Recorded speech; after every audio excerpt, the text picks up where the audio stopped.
So something that I learned from a mentor many years ago that has served me really well is a special kind of question that I think is a really helpful kind of question all facilitators should use.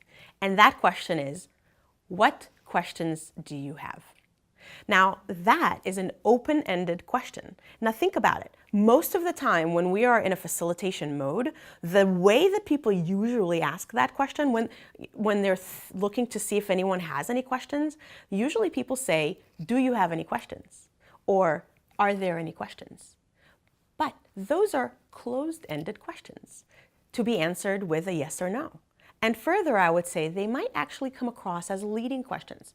And this is where you want to be cautious. Because by saying, do you have any questions? The easiest way for people to answer that might actually be to say no. And if they do have a question, it might actually make them want to withhold it because they might assume that you're just asking one of those leading questions to keep moving along, or maybe that you think that you facilitated so well that why would anybody be confused, right? So they don't want to offend you. So if they have a question, you're actually rigging them to be less likely to ask it just by how you phrased that question. So if you shift into an open-ended question, what questions do you have? This is not more work. Do you have any questions? What questions do you have? The same number of words, but phrased as an open-ended question, it is no longer possible for people to say yes or no.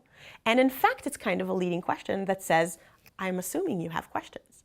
If I want to invite them to tell me the questions so that I don't keep moving with someone being confused, this is the best chance I have at getting to that end.